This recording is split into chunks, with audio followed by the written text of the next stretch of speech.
Hello, नमस्कार दोस्तों, स्वागत है आपका हमारे YouTube चैनल इलेक्ट्रोट्यूबर यूनिवर्स में। आज मैं बात करने वाला हूं कैपेसिटर के बारे में। KI कैपेसिटर क्या होता है, इसका कंस्ट्रक्शन क्या है और इसके टाइप्स के बारे में दोस्तों आपको वीडियो में फुल इंफॉर्मेशन मिलेगी कैपेसिटर कंपोनेंट के बारे में। तो वीडियो को पूरा एंड तक देखिएगा ताकि आपको सारी जानकारी प्राप्त हो सके। तो चलिए शुरू करते हैं। What is capacitor?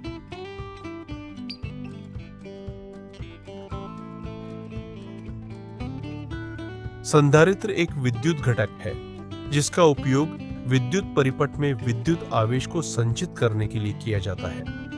यह अनिवार्य रूप से दो चालक प्लेटों से बना होता है जो एक विद्युत रोधी सामग्री, जिसे परावैद्युत कहा जाता है, द्वारा अलग किए जाते हैं। संधारित्र का मुख्य कार्य विद्युत ऊर्जा को अस्थायी रूप से संग्रहित करना है।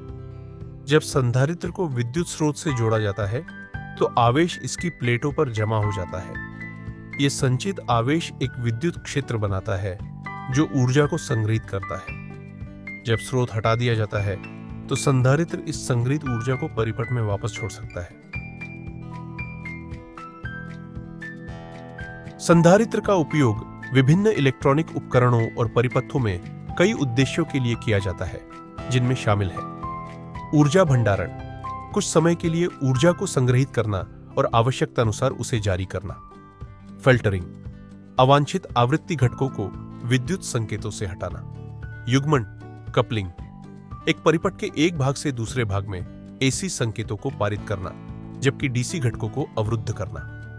ट्यूनिंग, रेडियो रिसीवर जैसे परिपथों की आवृत्ति को समायोजित करना।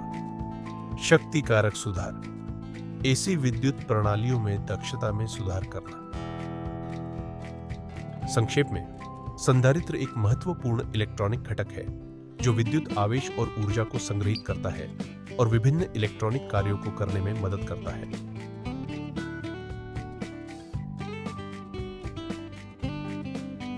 Construction of capacitor.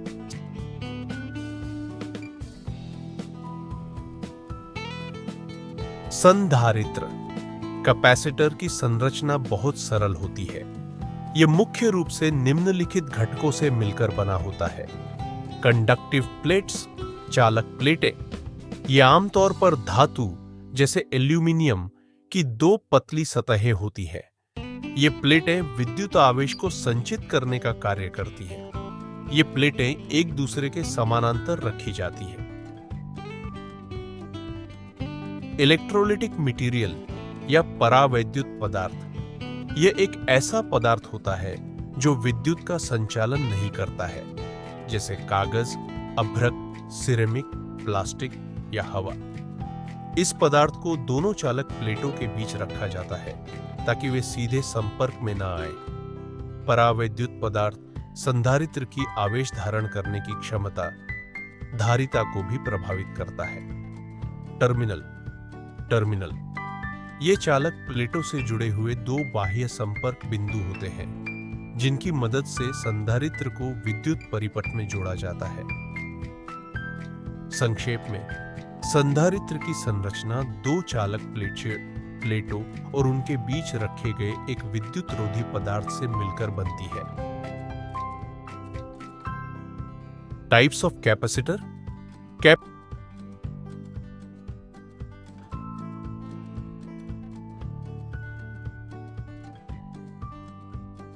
कैपेसिटर को मुख्य रूप से दो श्रेणियों में बांटा जा सकता है। फिक्स्ड कैपेसिटर्स, ये वो कैपेसिटर होते हैं जिनकी कैपेसिटेंस, धारिता निश्चित होती है और इसे बदला नहीं जा सकता। वेरिएबल कैपेसिटर्स, ये वो कैपेसिटर होते हैं जिनकी कैपेसिटेंस को एक निश्चित सीमा के भीतर बदला जा सकता है। इन दोनों श्रेणियों के भीतर भी कई उप प्रकार होते हैं जिन्हें पोलरिटी, ध्रुवीयता और डाइलेक्ट्रिक पदार्थ के आधार पर विभाजित किया जाता है। एक, फिक्स्ड कैपेसिटर्स। इलेक्ट्रोलाइटिक कैपेसिटर्स, ये पोलराइज्ड कैपेसिटर होते हैं, यानी इनके धनात्मक प्लस और ऋणात्मक सिरे होते हैं। इन्हें सर्किट में सही पोलरिटी के साथ जोड़ना बहुत जरूरी होता है, अन्यथा ये क्षतिग्रस्त हो सकते हैं या फट भी सकते हैं। इनकी कैपेसिटेंस वैल्यू काफी अधिक होती है, माइक्रोफैराड से लेकर मिलीफैराड तक। इनका उपयोग मुख्य रूप से पावर सप्लाई फिल्टरिंग, कपलिंग और टाइमिंग सर्किट में होता है।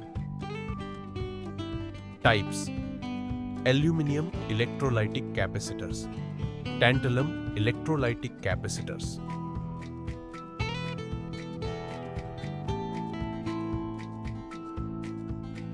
2. Ceramic capacitors. ये नॉन पोलराइज्ड कैपेसिटर होते हैं, यानी इन्हें सर्किट में किसी भी दिशा में जोड़ा जा सकता है।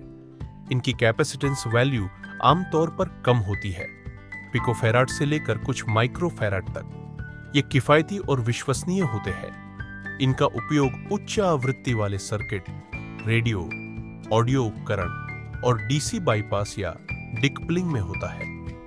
आमतौर पर डिस्क के आकार में उपलब्ध होते हैं, इसलिए इन्हें डिस्क कैपेसिटर भी कहा जाता है। 3. Film capacitors. ये भी नॉन पोलराइज्ड कैपेसिटर होते हैं। इनमें डाइलेक्ट्रिक के रूप में प्लास्टिक फिल्म जैसे पॉलिस्टर, पॉलीप्रोपाइलीन, पॉलीकार्बोनेट आदि का उपयोग किया जाता है।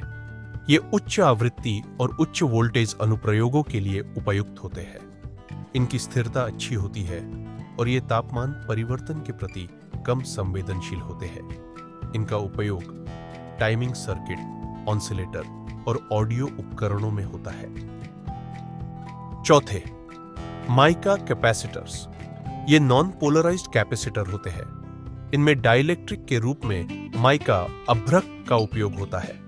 इनकी कैपेसिटेंस वैल्यू कम होती है, लेकिन ये बहुत स्थिर और सटीक होते हैं, खासकर उच्च आवृत्ति वाले अनुप्रयोगों में। इनका उपयोग आरएफ सर्किट, रेजोनेंट सर्किट और टाइमिंग सर्किट में होता है, जहां उच्च स्थिरता और सटीकता की आवश्यकता होती है।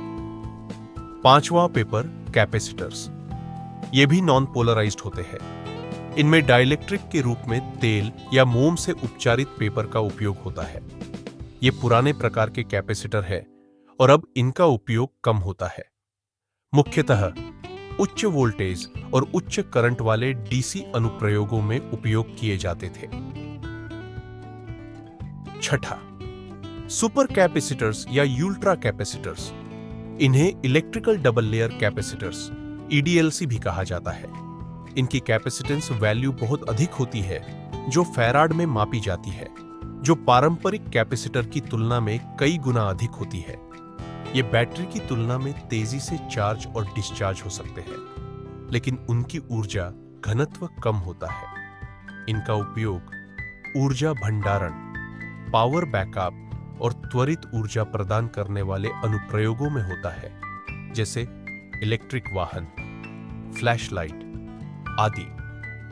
दूसरा में टाइप है वेरिएबल कैपेसिटर्स, पहला ट्यूनिंग कैपेसिटर्स। इनकी कैपेसिटेंस को यांत्रिक रूप से बदला जा सकता है, जैसे नॉब घुमाकर। इनमें आमतौर पर धातु प्लेटों के 2 सेट होते हैं, जिनमें से एक फिक्स्ड होता है और दूसरा मूवेबल। प्लेटों के ओवरलैप क्षेत्र को बदलकर कैपेसिटेंस को बदला जाता है। इनका उपयोग रेडियो रिसीवर में फ्रीक्वेंसी ट्यूनिंग, जैसे AM/FM रेडियो के लिए। दूसरा ट्रिमर कैपेसिटर्स। ये छोटे वेरिएबल कैपेसिटर होते हैं, जिनकी कैपेसिटेंस को एक स्क्रू ड्राइवर जैसे उपकरण का उपयोग करके बारीक ट्यूनिंग के लिए समायोजित किया जाता है। इनका उपयोग सर्किट में छोटी मोटी ट्यूनिंग और कैलिब्रेशन के लिए होता है। धन्यवाद दोस्तों, आज की वीडियो में बस इतनी ही जानकारी थी। मेरी वीडियो देखने के लिए धन्यवाद। ऐसे ही वीडियो को आगे देखने के लिए मेरे चैनल को सब्सक्राइब करें और बेल आइकॉन को ऑन कर ले दोस्तों। वीडियो को लाइक और शेयर जरूर करें, जिससे और भी लोगों को यह जानकारी प्राप्त हो सके। दोस्तों मिलते हैं अब नेक्स्ट वीडियो पर।